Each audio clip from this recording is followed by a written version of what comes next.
नमस्कार दोस्तों, आप सबका मैं अपने चैनल में स्वागत करती हूँ। आज की कहानी है मुंशी प्रेमचंद जी के द्वारा लिखा गया कहानी वासना की कड़िया।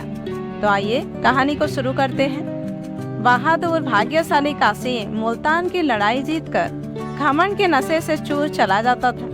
शाम हो गई थी। लश्कर के लोग आरामगाह की तलाश में नजरें दौड़ाते थे, लेकिन कासिम को अपने नामदार मालिक की खिदमत में पहुंचने का शौक उड़ाई लिए आता था। उन तैयारियों का ख्याल करके जो उसके स्वागत के लिए दिल्ली में की गई होंगी, उसका दिल उमंगों से भरपूर हो रहा था। सड़कें बंधनवारों और झंडियों से सजी होंगी।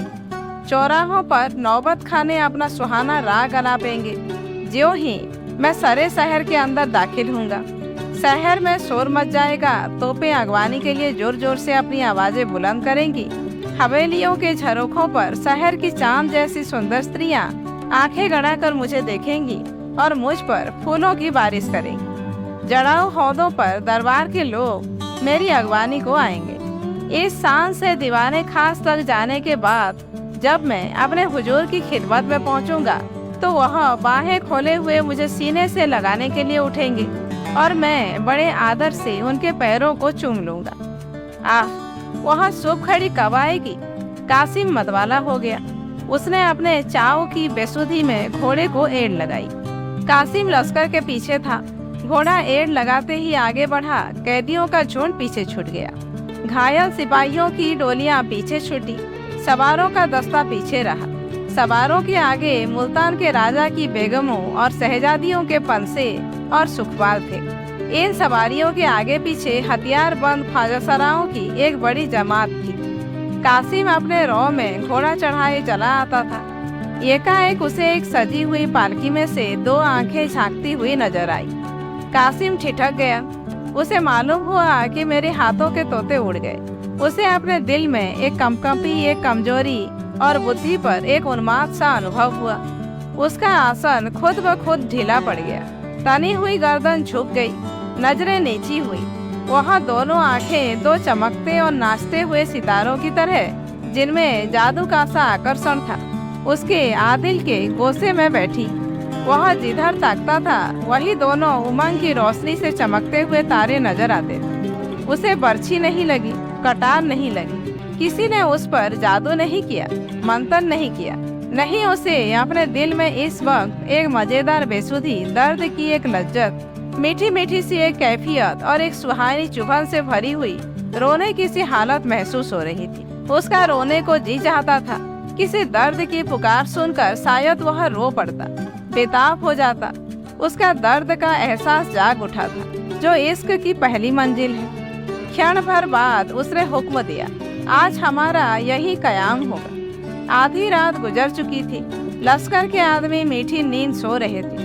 चारों तरफ मसाले जलती थी और तिलासे के जवान जगह जगह बैठे जमहाइयाँ लेते थे, लेकिन कासिम की आंखों में नींद ना थी। वह अपने लंबे चौड़े पुरलुप्त खेमे में बैठा हुआ सोच रहा था, क्या इस जवान औरत को एक नज़र देख लेना कोई बड़ा गुनाह है?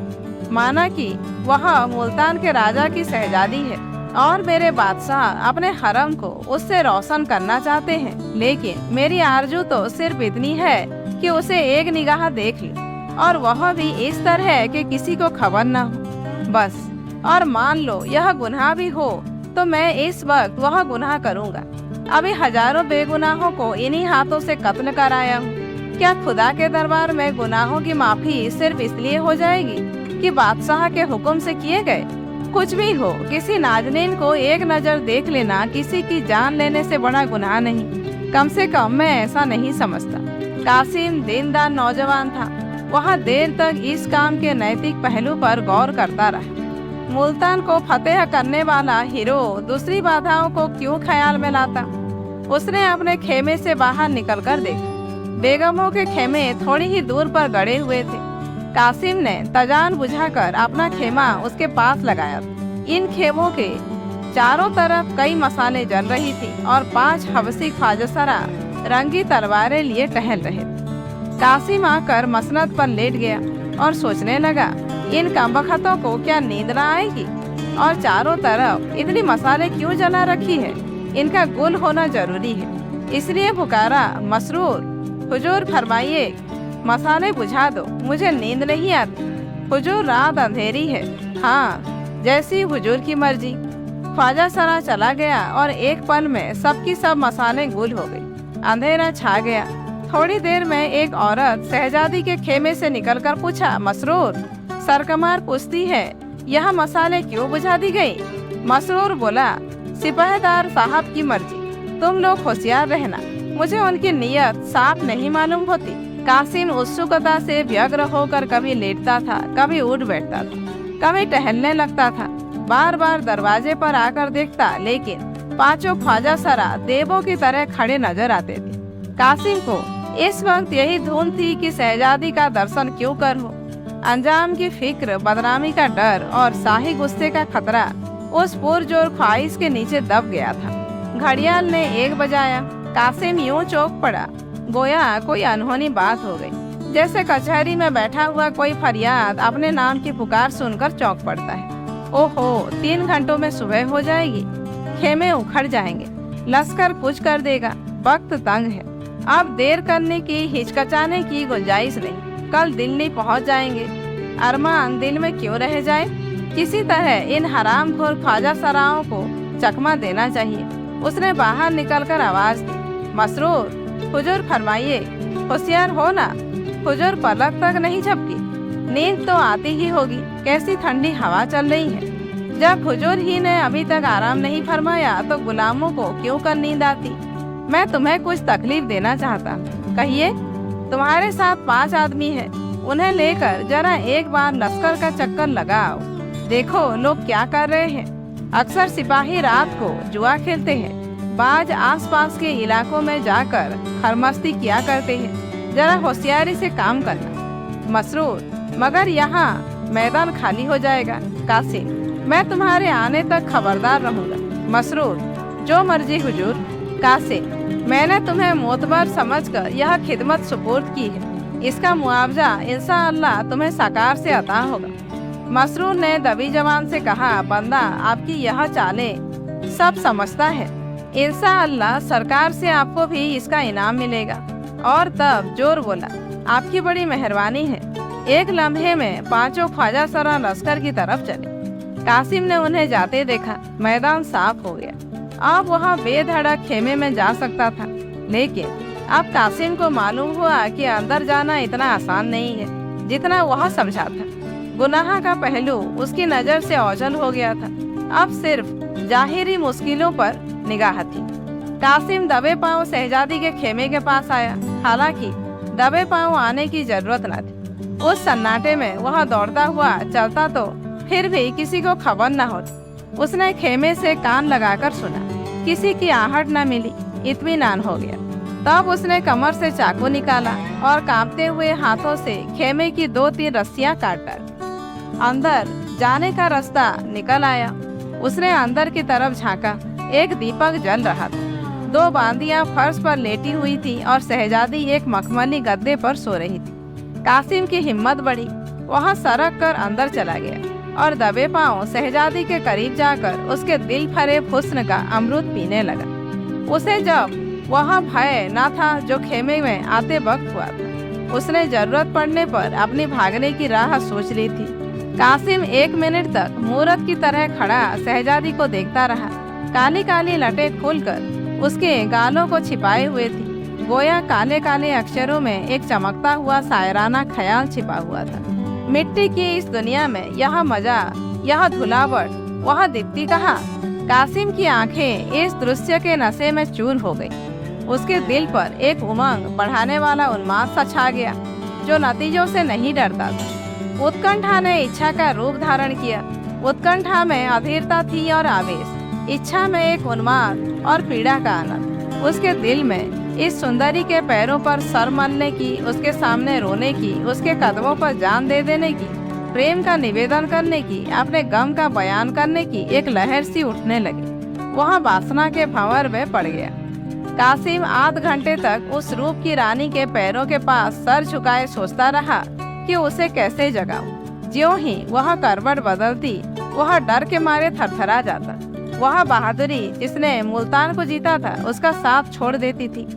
एकाएक कासिम की निगाह एक सुनहरे गुलाब पोस पर पड़ी जो करीब ही एक चौकी पर रखा हुआ था। उसने गुलाब पोस उठा लिया और खड़ा सोचता रहा कि शहजादी को जगाऊं या ना जगाऊं। सेने की डली पड़ी हुई देखकर उसके उठाने में आगा पीछा होता है, वही इस वक्त उसे हो रहा था। आखिरकार उसने कलेजा मजबूत करके शहजादी के कांतिमान मुखमंडल पर गुलाब के कई छींटे दिए। दीपक मोतियों की लड़ी से सज उठा। शहजादी ने चौंक कर आंखें खोली और कासिम को सामने खड़ा देखकर फौरन मुंह पर नकाब खींच लिया और धीरे से बोली, मसरूर। कासिम ने कहा, मसरूर तो यहाँ नहीं है, लेकिन मुझे अपना एक अदना जावाज खादिम समझी। जो हुक्म होगा उसकी तामील में बाल बराबर उजरना होगा। शहजादी ने नकाब और खींच लिया और खेमे के एक कोने में जाकर खड़ी हो गई। कासिम को अपनी वाक शक्ति का आज पहली बार अनुभव हुआ। वह बहुत कम बोलने वाला और गंभीर आदमी था। अपने हृदय के भावों को प्रकट करने में उसे हमेशा झिझक होती थी, लेकिन इस वक्त शब्द बारिश की बूंदों की तरह उसकी जबान पर आने लगे। गहरे पानी के बहाव में एक दर्द का स्वर पैदा हो जाता है। बोला, मैं जानता हूँ कि मेरी यह गुस्ताखी आपकी नाजुक तबीयत पर नागवार गुजरी है। हुजूर, इसकी जो सजा मुनासिब समझे उसके लिए यह सर झुका हुआ है। मैं ही वह बदनसीब काले दिल का इंसान हूँ जिसने आपके बुजुर्ग बाप और प्यारे भाइयों के खून से अपना दामन नापाक किया है। मेरे ही हाथों मुल्तान के हजारों जवान मारे गए, सल्तनत तबाह हो गई, शाही खानदान पर मुसीबत आई और आपको यह स्याह दिन देखना पड़ा। लेकिन इस वक्त आपका यह मुजरिम आपके सामने हाथ बांधे हाजिर है। आपके एक इशारे पर वह आपके कदमों पर न्यौछावर हो जाएगा और उसकी नापाक जिंदगी से दुनिया पाक हो जाएगी। मुझे आज मालूम हुआ कि बहादुरी के पर्दे में बासना आदमी से कैसे कैसे पाप करवाती है। यह महज लालच की आग है, राख में छिपी हुई सिर्फ एक कातिल जहर है, खुशनुमा शीशे में बंद। काश मेरी आंखें पहले खुली होती तो एक नाम पर शाही खानदान यूं खाक में ना मिल जाता। पर इस मोहब्बत की समा ने जो कल शाम को मेरे सीने में रोशन हुई, इस अंधेरे कोने की रोशनी से भर दिया। यह उन रूहानी जज्बात का फैज है जो कल मेरे दिल में जाग उठी, जिन्होंने मुझे लालच की कैद से आजाद कर दिया। इसके बाद कासिम ने अपनी बेकरारी और दर्द दिल और वियोग की पीड़ा का बहुत ही करुण शब्दों में वर्णन किया। यहाँ तक कि उसके शब्दों का भंडार खत्म हो गया। अपना हाल कह सुनाने की लालसा पूरी हो गई, लेकिन वह वासना बंदी वहाँ से हिली नहीं। उसकी आरजुओं ने एक कदम और आगे बढ़ाया। मेरी इस राम कहानी का हासिल क्या? अगर सिर्फ दर्द दिल ही सुनाना था तो किसी तस्वीर को सुना सकता था। वह तस्वीर इससे ज्यादा ध्यान से और खामोशी से मेरे गम की दास्तान सुने। काश मैं भी इस रूप की रानी की मीठी आवाज सुनता, वह भी मुझसे कुछ अपने दिल का हाल कहती। मुझे मालूम होता कि मेरे इस दर्द के किस्से का उसके दिल पर क्या असर हुआ। काश मुझे मालूम होता कि जिस आग में मैं फूंका जा रहा हूँ, कुछ उसकी आग उधर भी पहुँचनी है या नहीं। कौन जाने यह सच हो कि मोहब्बत पहले मासूक के दिल में पैदा होती है। ऐसा न होता तो वह सब्र को तोड़ने वाली निगाह मुझ पर पड़ती ही क्यों? इस हुस्न की देवी की बातों में कितना लुत्फ आएगा। बुलबुल का गाना सुन सकता, उसकी आवाज कितनी दिलकश होगी, कितनी पाकीजा, कितनी नूरानी, अमृत में डूबी हुई। और जो कहीं वह भी मुझसे प्यार करती हो तो फिर मुझसे ज्यादा खुशनसीब दुनिया में और कौन होगा। इस ख्याल से कासिम का दिल उछलने लगा। रगों में एक हरकत सी महसूस। इसके बावजूद कि वादियों के जग जाने और मसरूर की वापसी का धड़का लगा हुआ था, आपसी बातचीत की इच्छा ने उसे अधीर कर दिया। बोला, हुस्न की मलिका, यह जख्मी दिल आपकी इनायत की नजर के मुस्तहक है। कुछ उसके हाल पर रहम न कीजिएगा। शहजादी ने नकाब की ओर से उसकी तरफ ताका और बोली, जो खुद रहम की मुस्तहक हो वह दूसरों के साथ क्या रहम कर सकता है। कैद में तड़पते हुए पंछी से जिसके न बोल है न पर, गाने की उम्मीद रखना बेकार है। मैं जानती हूँ कि कल शाम को दिल्ली के जालिम बादशाह के सामने बांदियों की तरह हाथ बांधे खड़ी होंगी। मेरी इज्जत, मेरी रुतबे, और मेरी शान का दरोमदार खानदानी इज्जत पर नहीं बल्कि मेरी सूरत पर होगा। नसीब का हक पूरा हो जाएगा। कौन ऐसा आदमी है जो इस जिंदगी की आरजू रखेगा? आह, मुल्तान की शहजादी आज एक जालिम, चालबाज, पापी आदमी की वासना का शिकार बनने पर मजबूर है। जाइए, मुझे मेरे हाल पर छोड़ दीजिए। मैं बदनसीब हूँ। ऐसा ना हो कि मेरे साथ आपको भी शाही गुस्से का शिकार बनना पड़े। दिल में कितनी ही बातें हैं, मगर क्यों कहूँ, क्या हासिल? इस भेद का भेद बना रहना ही अच्छा है। आप में सच्ची बहादुरी और खुददारी है। आप दुनिया में अपना नाम पैदा करेंगे, बड़े बड़े काम करेंगे। खुदा आपकी इरादों में बरकत दे। यही इस आफत की मारी हुई औरत की दुआ है। मैं सच्चे दिल से कहती हूँ कि मुझे आपसे कोई शिकायत नहीं है। आज मुझे मालूम हुआ कि मोहब्बत बैर से कितनी पाक होती है। वह उस दामन में मुँह छिपाने से भी परहेज नहीं करती जो उसके अजीजों के खून से लिथड़ा हुआ हो। आह, यह कमबख्त दिल उगला पड़ता है। अपने कान बंद कर लीजिए। वह अपने आपे में नहीं है। उनकी बातें न सुनिए। सिर्फ आपसे यही विनती है कि इस गरीब को भूल न जाइएगा। मेरे दिल में उस मीठे सपने की याद हमेशा ताजा रहेगी। हरम की कैद में यही सपना दिल को तस्कीन देता रहेगा। इस सपने को तोड़िए मत। अब खुदा के वास्ते यहाँ से जाइए। ऐसा ना हो कि मसरूर आ जाए। वह एक जालिम है। मुझे अंदेशा है कि उसने आपको धोखा दिया। अजब नहीं कि यही कहीं छुपा बैठा हो। उससे होशियार रहिएगा। खुदा हाफिज। कासिम पर एक बेसुधी की सी हालत छा गई, जैसे आत्मा का गीत सुनने के बाद किसी योगी की होती है। उसे सपने में भी जो उम्मीद ना हो सकती थी वह पूरी हो गई थी। गर्व से उसकी गर्दन की रगें तन गई। उसे मालूम हुआ कि दुनिया में मुझसे ज्यादा भाग्यशाली दूसरा नहीं है। मैं चाहूँ तो इस रूप की वाटिका की बहार लूट सकता हूँ। इस प्याले से मस्त हो सकता हूँ। आह, वह कितनी नशीली, कितनी मुबारक जिंदगी होती। अब तक कासिम की मोहब्बत ग्वाले का दूध थी, पानी से मिली हुई। शहजादी के दिल की तड़प ने पानी को जलाकर सच्चाई का रंग पैदा कर दिया। उसके दिल ने कहा, मैं इस रूप की रानी के लिए क्या कुछ नहीं कर सकता? कोई ऐसी मुसीबत नहीं है जो झेल ना सकूं, कोई आग नहीं जिसमें कूद ना सकूं। मुझे किसका डर है? बादशाह का। मैं बादशाह का गुलाम नहीं, उसके सामने हाथ फैलाने वाला नहीं, उसका मोहताज नहीं। मेरे जौहर की हर एक दरबार में कद्र हो सकती है। मैं आज इस गुलामी की जंजीर को तोड़ डालूंगा और उस देश में जा बसूंगा जहां बादशाह के फरिश्ते भी पर नहीं मार सकते। हुस्न की नेमत पाकर अब मुझे और किसी चीज की इच्छा नहीं। अब अपनी आरजुओं का क्यों गला घोटूं? कामनाओं को क्यों निराशा का ग्रास बनने दूं?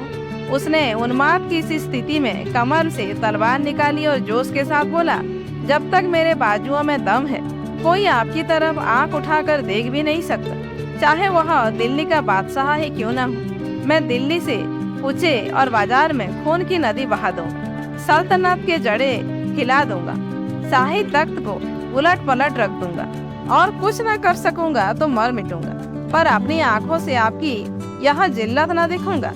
शहजादी आहिस्ता आहिस्ता उसके करीब आई, बोली, मुझे आप पर पूरा भरोसा है, लेकिन आपको मेरी खातिर से जब्त और सब्र करना होगा। आपके लिए मैं मतलहरा की तकलीफें और जुर्म सब सह लूं।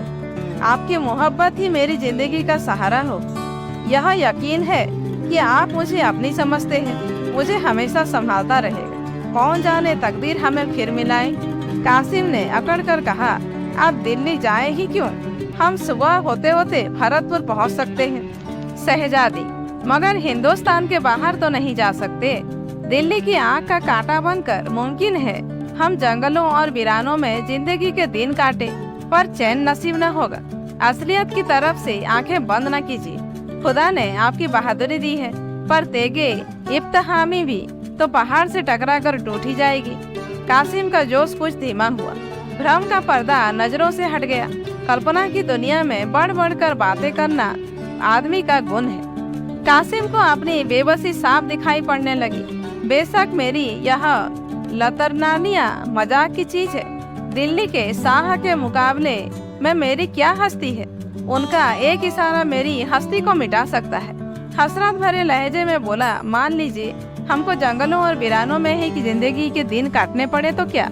मोहब्बत करने वाले अंधेरे कोने में भी चमन की सैर का लुत्फ उठाते हैं। मोहब्बत में वहाँ फकीरों और दुर्बेशों जैसा अलगाव है जो दुनिया की नेमतों की तरफ आंख उठाकर भी नहीं देखता। शहजादी, मगर मुझसे यह कब मुमकिन है कि अपनी भलाई के लिए आपको इन खतरों में डालूं? मैं साहे दिल्ली के जुल्मों की कहानियां सुन चुकी हूँ। उन्हें याद करके रोंगटे खड़े हो जाते हैं। खुदा वह दिन न लाए कि मेरी वजह से आपका बांध भी बांका हो। आपकी लड़ाइयों के चर्चे, आपकी खैरियत की खबरें उस कैद में मुझको तस्कीन और ताकत देंगी। मैं मुसीबतें झेलूंगी और हंस हंस कर आग में जलूंगी और माथे पर बल न आने दूंगी। हाँ, मैं साहे दिल्ली के दिल को अपना बनाऊंगी, सिर्फ आपकी खातिर से, ताकि आपके लिए मौका पड़ने पर दो चार अच्छी बातें कह सकूं। लेकिन कासिम अब भी वहां से ना हिला।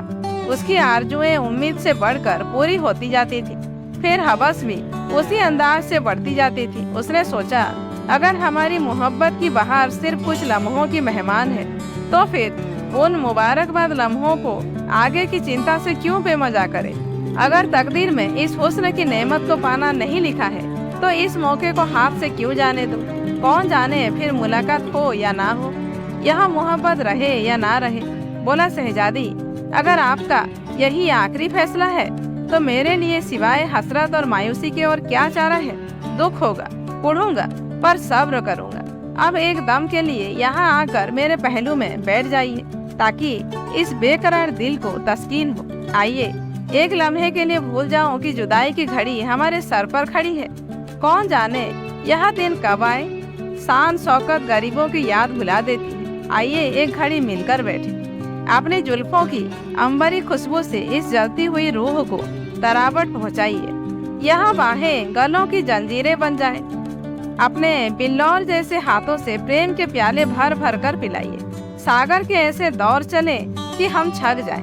दिलों पर सुरूर को ऐसा गाढ़ा रंग चढ़े जिस पर जुदाई की तुर्सियों का असर न हो। वह रंगीन शराब पिलाइए जो इस झुलसी हुई आरजुओं की खेती को सींच दे और यह रूह की प्यास हमेशा के लिए बुझ जाए। मैं अगवानी के दौर चलने लगे।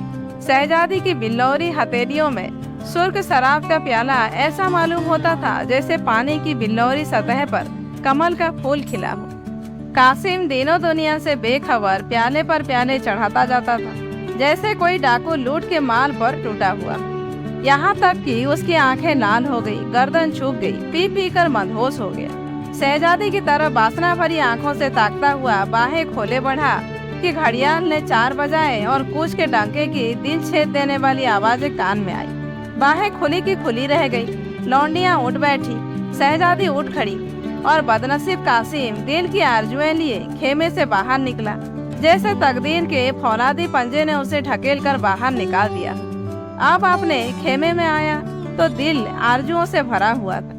कुछ देर के बाद आरजुओं ने हवस का रूप भरा और अब बाहर निकला तो दिल हसरतों से पागल था। हवस की मकड़ी जाल उसकी रूह के लिए लोहे की जंजीरें बना हुआ था। शाम का सुहाना वक्त था।